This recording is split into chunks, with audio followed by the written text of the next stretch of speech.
தாங்கள் பேரவைத் தலைவராக ஒருமனதாக தேர்ந்தெடுக்கப்பட்டுள்ளீர்கள். தங்களை இந்த ஆசனத்தில் மாண்புமிகு பேரவை முன்னவரும் எதிர்க்கட்சி தலைவரும் தங்களுடைய கரங்களை பிடித்து அழைத்து சென்று அமர வைத்தார்கள். இந்த சம்பிரதாயம் எப்படி வந்தது என்று சொன்னால் சுவாரஸ்யமாக இருக்கும். பெரிய வரலாறு சம்பவத்தில் உள்ளது.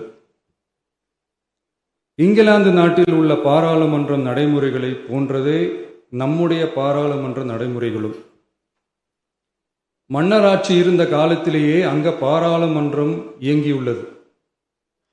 அக்காலத்தில் அனைத்து அதிகாரங்களையும் பெற்ற மன்னரும் இருந்தார், பாராளுமன்றமும் இயங்கியது.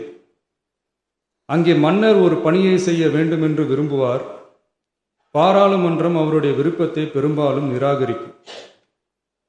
மன்னர் விரும்பிய காரியத்தை பாராளுமன்றம் நிராகரித்து விட்டது என்கிற செய்தியை மன்னருக்கு சொல்ல வேண்டியவர் பாராளுமன்ற தலைவர், ஸ்பீக்கர் என்பார்கள். பாராளுமன்றத்தின் கருத்தை மன்னரிடம் சொல்ல வேண்டியவர் ஸ்பீக்கர். அதற்கு துணிவு வேண்டும். சில பணிகளை செய்வதற்குத்தான் பாராளுமன்றத்தின் அனுமதி வேண்டுமே தவிர அந்த ராஜ்யத்தில் உள்ள எந்த பிரஜைக்கும் மரண தண்டனை விதிக்கும் அதிகாரம் மன்னருக்கு உண்டு.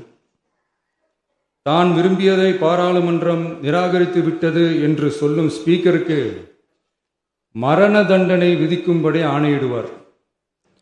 தலையை வெட்டி விடுங்கள் என்று ஆணையிடுவார்கள். இது பலமுறை நடந்ததால் யாருமே இந்த ஸ்பீக்கர் பதவிக்கு வர விரும்ப மாட்டார்கள்.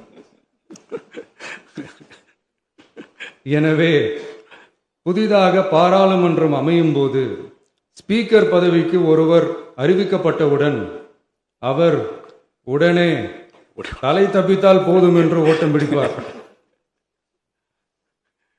அணை முன்னவரும் எதிர்க்கட்சி தலைவரும் அவரை தடுத்து நிறுத்தி அவர் கைகளை பிடித்து இழுத்து வந்து ஆசனத்தில் அமர வைப்பார்கள். இதுதான் அந்த காலத்தில் இருந்து வந்த மரபு. ஜனநாயக முறை ஏற்பட்ட பிறகும் இம்மரபு தொடர்கிறது. நிச்சயமாக தமிழக வெற்றி கழக உறுப்பினர்கள் அனைவருமே உங்களுக்கு உதவிகரமாகவே இருப்பார்கள் என்கிற வாக்குறுதியை இந்நேரத்தில் அளிக்க விரும்புகிறேன்.